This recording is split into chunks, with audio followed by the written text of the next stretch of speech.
Guys, welcome back to my YouTube channel. Tonight I'm going to be answering every question you've ever had about protein, so stay tuned.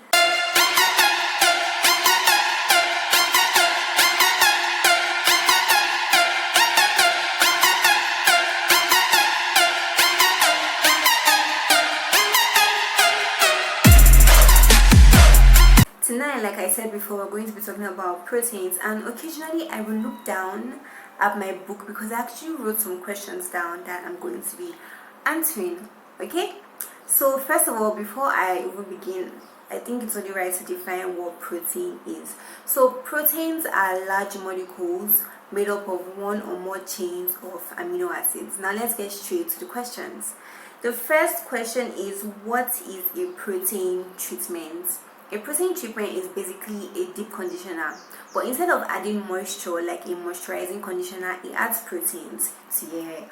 Okay, so number two, do you need protein for hair? Yes, you need proteins for hair, because let me tell you how protein treatments work. Protein treatments actually attach proteins to your hair, so they fill in any gaps in your hair caused by manipulation and just environmental factors, thereby strengthening your hair against future damage, and also repairing your hair temporarily. This is why you have to keep doing it and doing it. So next question here is, do some hair types need more protein? Yes, high porosity hair types need more protein because their cuticles are more raised, meaning the gaps are wider. So you need protein to fill in those gaps so your hair is strong and so moisture doesn't just easily get out of the hair and all of that. Plus, let's imagine your high porosity hair isn't natural, that is, you weren't born with it. Your hair was probably low porosity before and now it's high porosity. Why? Maybe because you've over manipulated the hair, you've used heat, and you've just caused a lot of damage to the hair. So your hair probably has even more holes from all the damage, right? And probably there are some areas that you've chipped off with all the rough handling and all of that. So definitely you need more protein to fill in those holes and make the hair shaft stronger, right? Okay, so the next question is, are there things you can do to warrant using more proteins in the long run? Yes, relaxing your hair and dyeing your hair, that's temporary dyes, permanent dyes, can actually weaken the hair. So definitely you would need more protein. And how do relaxers work? Okay, so there's something in the hair known as disulfide bonds. These bonds are also known as the S bonds. So basically, the more disulfide bonds you have, the more curly or kinky your hair is. And how do the relaxers work? They do just what the name suggests. They actually relax these bonds, but they don't relax these bonds temporarily. They relax them permanently. So now your hair is no longer curly, your hair is straight, right? And your hair can never be curly again. That's why when you decide to go natural, you have to actually cut off the relaxed parts of your hair. Okay, so the next question is, what is protein sensitivity? Protein sensitivity simply means that your hair cannot withstand the strengthening effect of that particular protein that you've put in your hair. That's the strengthening effect is just too much for your hair to handle.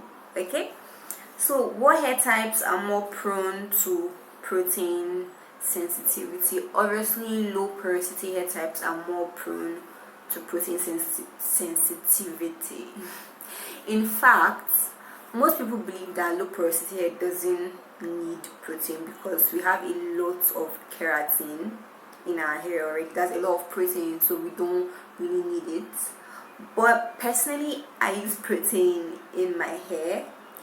Plus, the cuticles of low porosity are like tight. They're like more relaxed than high porosity hair and all of that. And like the definition says, protein is actually large molecules, right? So it's obvious that applying more protein to your hair might just be too much for your hair to handle, you know, filling up all those holes in your low porosity hair. Plus you have low porosity hair, your hair is already strong, it's not as weak as high porosity hair, so obviously adding a lot more strength might be too much for the hair to handle.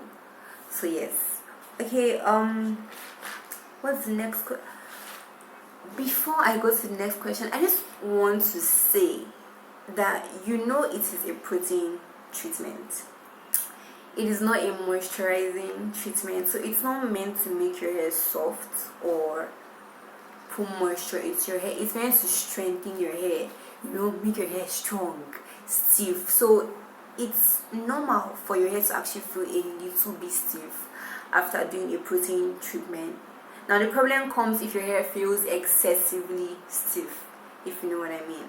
How often should you do a protein treatment? Honestly, if you have low porosity hair, because I think I'm going to just speak for low porosity hair, okay? If you have low porosity hair, I wouldn't advise you doing a protein treatment more than once a month, just so, I mean, people even believe your hair doesn't need protein, so don't overdo it. Just do it once a month. Personally, I do a protein treatment once a month. I do it sometimes twice, and there's a way I get away with this. I'm going to talk about this later, but please don't do it more than once a month. Don't say you heard it from me. My advice is that you do it only once a month. Okay, for low porosity hair. For higher porosity hair, obviously you might need to do it more to strengthen your hair, since your hair is weak. Okay. I'm tired. Do you know I don't know. Okay, I guess we're kind of out of questions, so maybe it's time I just talk. Okay, so let me talk to you guys now, just directly. So like I said earlier, protein treatments are supposed to add strength to your hair, right? They're not supposed to moisturize. But the problem is if your hair is just excessively stiff. So for low porosity hair,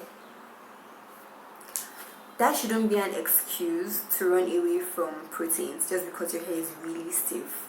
What you should do is look for proteins that your hair, you know, likes. Proteins that your hair is going to react better to, you know.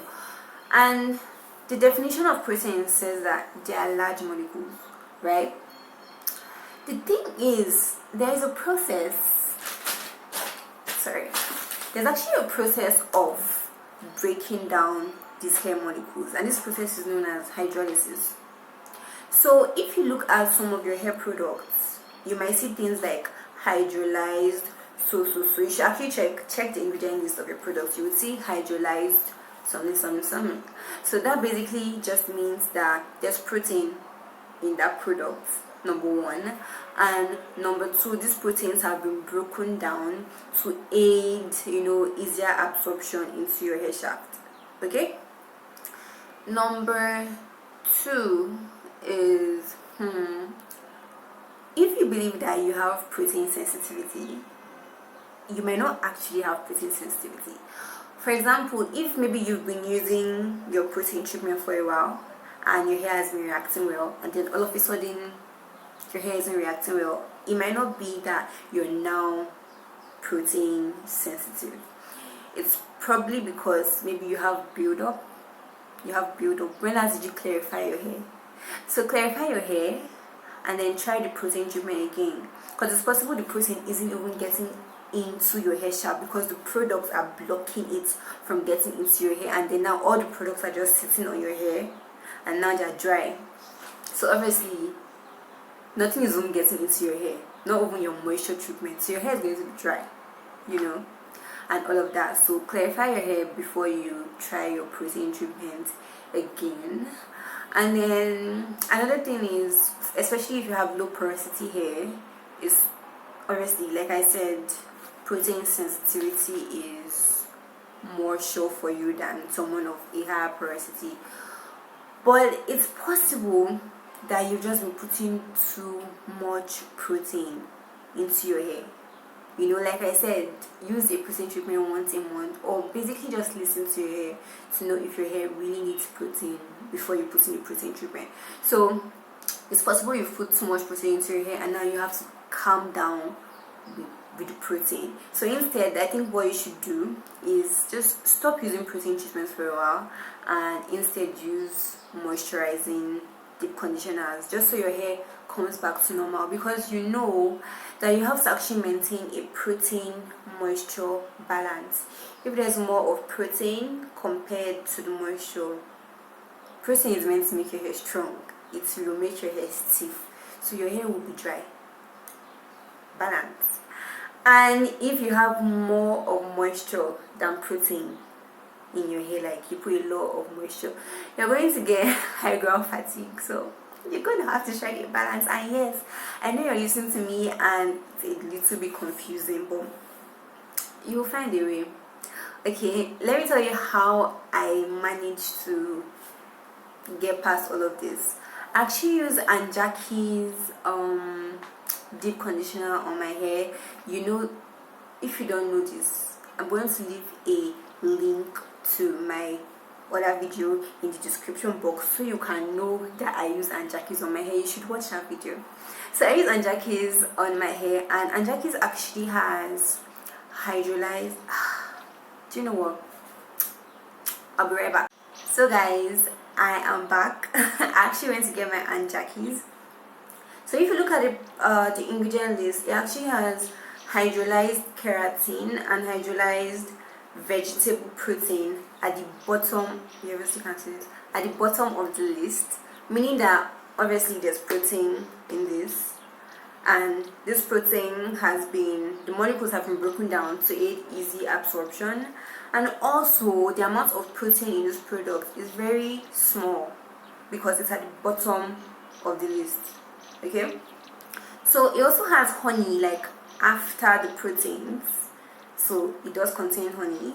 But what I do is that I cut out a portion of this product and then I still add extra honey into the portion that I'm using on my hair. So I feel like that kind of helps to create a balance between the protein and the honey in that portion that I'm using on my hair. So I feel like that's why I've been able to get away with using this product on my hair, you know, a lot, because sometimes I do a protein treatment or I use it on my hair more than once a month, but I'm not telling you to do that.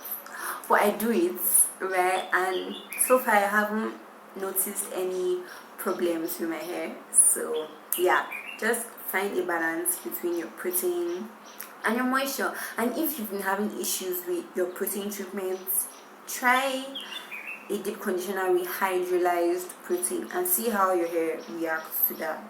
Okay, so guys, eat more proteins, because people don't believe that eating more proteins helps your hair more than actually putting proteins on your hair. So eat more proteins, eat a lot of eggs. I don't like eggs, but I try to eat eggs once in a while. And before I go, I just want to say that some naturals actually swear by some naturals believe that the protein, the excessive stiffness you actually get from protein treatments isn't actually a bad thing, and that after you receive that stiffness, you should just follow up with a moisturizing deep conditioner. So what I'm saying is that they believe it's actually perfectly normal, you know. And I've heard about this afro two-step protein treatment, which most people say, you know, the first step actually makes your hair really stiff, and then the second step kind of adds moisture. So it follows that line of reasoning, right? So maybe you can try that out. If you have a protein treatment that makes your hair really stiff, just follow it up with a moisturizing deep conditioner and then monitor your hair and see how your hair reacts. And actually leave a comment in the comment section. I actually want to know how your hair reacts, you know. And guys, coconut oil. Yeah, have you tried coconut oil for your hair before? I have. When I newly went natural, I tried coconut oil and it made my hair really stiff. But you know that coconut oil actually doesn't contain protein. And the reason it might be making our hair stiff is because, for example, low porosity, and I'm pretty sure you have low porosity hair too if it makes your hair really stiff. Coconut oil actually solidifies easily. So before the oil actually has a chance to get into our hair cuticles, it solidifies on the hair shaft. Do you understand?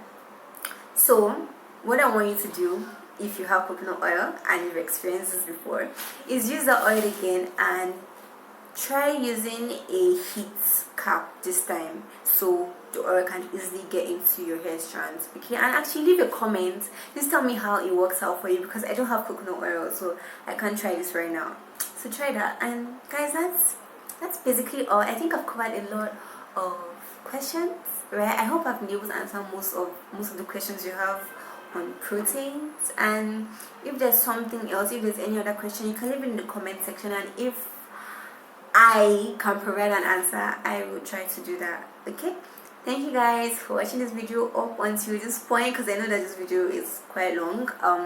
You know the drill. Don't forget to share, subscribe, like, follow me on Instagram at hair.low.winifred and at emotiongrey, and I will see you in my next video. Thank you.